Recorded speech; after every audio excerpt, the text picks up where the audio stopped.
Broadway ਤੁਹਾਡੇ ਵਿਦੇਸ਼ ਜਾਣ ਦੇ ਸੁਪਨਿਆਂ ਨੂੰ ਦੇਵੇਗਾ ਹਕੀਕਤ ਦੀ ਉਡਾਨ। नमस्कार दोस्तों, मैं मशीद ब्रॉडवे इमिग्रेशन सर्विसेज से। कनाडा स्टडी वीज़ा, इसमें सब जानते हैं आज की सिचुएशन क्या है।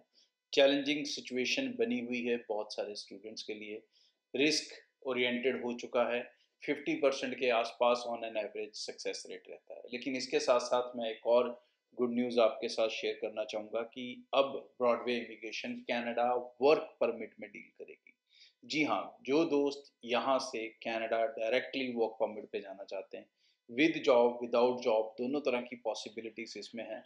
प्रोफाइल्स के अकॉर्डिंग ये सिलेक्शन होगी कि कौन से ऑक्यूपेशन के लिए, कौन से काम के लिए जा सकते हैं, किसमें आपका एक्सपीरियंस है, कैसा एक्सपीरियंस है, कितना लंबा एक्सपीरियंस और कैसी क्वालिफिकेशन है। रिक्वायरमेंट्स की बात करूं, अप्लाई करने की बात करूं तो तकरीबन हर इंसान जिसने +2 कर रखी है और आइल्स पीटी चाहे करा है चाहे नहीं करा है, वो वर्क परमिट के लिए अप्लाई कर सकता है। बट जैसा मैंने बताया, success rate according to profile depend करेगा। आप कैसे काम के लिए वहाँ पे जा रहे हो, कैसे जॉब्स के लिए जा रहे हो, और जो वर्क परमिट का success rate at the moment है दोस्तों, वो भी कहीं ना कहीं 70 to 80% से थोड़ा कम ही है। पहले ये 70-80% रहता था। आज की डेट में यहाँ पे भी जो सक्सेस रेट है वो तकरीबन 60% टूरिस्ट स्टूडेंट से थोड़ा बेहतर चल रहा है, क्योंकि यहाँ पर जो लोग जाते हैं वो प्रोफेशनल से जाते हैं। वो चाहे वो कंस्ट्रक्शन वर्क में जा रहे हों, चाहे किसी और ऑक्यूपेशंस में जा रहे हों, आईटी में जा रहे हों, बिजनेस ट्रेड्स में जा रहे हों, अलग अलग तरह के प्रोफेशंस में आप लोग जाते हैं यहाँ पे, तो उनको थोड़ा प्रोफेशनल एंगल से देखा जाता है। इसलिए उनका जो सक्सेस रेट है वो ज़्यादा रहता है, क्योंकि इसमें साथ में जॉब ऑफर रहती है, LMIA रहती है एम्प्लॉयर की, तो डेफिनेटली वीज़ा ऑफिसर कहीं ना कहीं आपको कंसिडर करता है।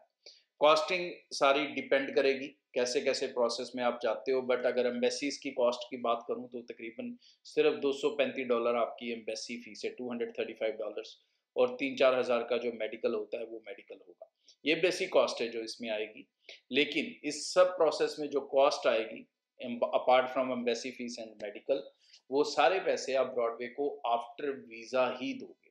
आपकी किसी पैसे की कोई खराबी इस प्रोसेस के अंदर नहीं होगी। और मेरी एडवाइस है कि ये वर्क परमिट एप्लीकेशंस वही लोग लगाएं जो स्टूडेंट के लिए एलिजिबल नहीं हो सकते। जो स्टूडेंट्स के लिए एलिजिबल हो सकते हैं वो स्टूडेंट रास्ते को कंटिन्यू कर सकते हैं, क्योंकि उनके पास एक्सपीरियंस की वैसे भी कमी रहती है। और जिनके गैप ज़्यादा हो चुके हैं, +2 के बाद 5 साल का, 6 साल का, 7 साल का, या ग्रेजुएशन के बाद इतना ज़्यादा गैप हो चुके हैं, तो वो अपने एक्सपीरियंसेस के साथ अगर उनको direct offer letter LMIA Canada से मिलता है तो वो अपनी वर्क परमिट की फाइल्स लगा सकते हैं। ब्रॉडवे की सभी ब्रांचेस में आप वर्क परमिट रिलेटेड अपनी एप्लीकेशंस को लेके मिल सकते हो, और ब्रॉडवे के साथ ये एप्लीकेशंस अब आप निश्चिंत बेफिक्र होकर अप्लाई कर सकते हो। आने वाले दिनों में हमारे एप्लीकेशन डे भी शुरू हो रहे हैं, जिसमें ये सफ़र 28 अप्रैल को मैं शुरू करूँगा, और 1 by 1 सारी ब्रांचेस के अंदर मैं पर्सनली विजिट करूँगा, जैसा कि आप स्क्रीन के ऊपर देख पा रहे हो। और इन सभी सेमिनार्स के दौरान आप मेरे से पर्सनली मिल पाओगे। वर्क परमिट एप्लीकेशन का जो on an average process time रहेगा वो 6 महीने तक जा सकता है, क्योंकि जिस तरह से एम्बेसी आजकल प्रोसेसिंग टाइम में समय ले रही है, तो उसके अकॉर्डिंग ये 4 से 6 महीने लंबा प्रोसेस होगा। कोई ये सोच कर आए कि 10 दिन में हो जाएगा, 15 दिन में हो जाएगा, ऐसी उल्टी सीधी एड कैंपेन्स मैं कभी नहीं करता, और ना ही ऐसी मैं कमिटमेंट आपके साथ करता हूँ। सो जेन्युइन प्रोफाइल्स के साथ आप मोस्ट वेलकम है, आकर मिल सकते हैं और कनाडा के लिए अपने वर्क परमिट्स ले सकते हैं। और खासकर जो दोस्त स्किल्ड ऑक्यूपेशंस में हैं, बहुत सारे ऐसे कैंडिडेट होते हैं जो ITI से अलग अलग प्रोफेशंस के अंदर पास आउट हैं और उन्हीं प्रोफेशंस के अंदर काम कर रहे हैं, तो उन सब के लिए ये बेनिफिशियल ऑप्शन है।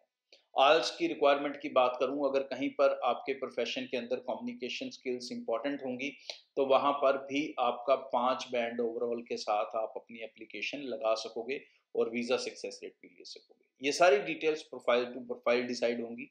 आपको ब्रांच में अपॉइंटमेंट बनाना है, मिलना है, कॉस्टिंग एवरीथिंग आपको समझ लेना है। उसके बाद आपको अपना प्रोफाइल जो है वो सबमिट कर देना है।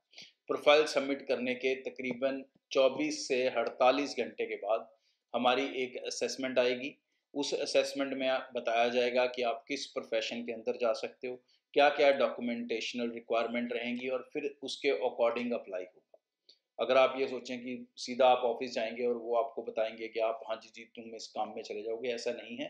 आपके प्रोफाइल की असेसमेंट एक अलग सीनियर टीम करेगी और उसके बाद उसके अंदर वहाँ पर जॉब अवेलेबिलिटीज़ हैं कि नहीं है, एलएमआईए उस प्रोफेशन के अंदर अवेलेबल है नहीं है, ये भी हमें चेक करना पड़ता है अपनी कनाडा सोर्सेज के साथ। और उसके बाद ही आपको हम कमिट कर सकते हैं कि आप कौन से प्रोफेशंस के अंदर कितने समय में अपना वीज़ा हासिल कर सकते हैं। सो ब्रॉडवे टीम से मिलें, निश्चिंत बेफिक्र होकर अब आप अपनी एप्लीकेशंस वर्क परमिट्स के रिलेटेड लगा सकते हैं। Thank you. ब्रॉडवे ਤੁਹਾਡੇ ਵਿਦੇਸ਼ ਜਾਣ ਦੇ ਸੁਪਨਿਆਂ ਨੂੰ ਦੇਵੇਗਾ ਹਕੀਕਤ ਦੀ ਉਡਾਨ।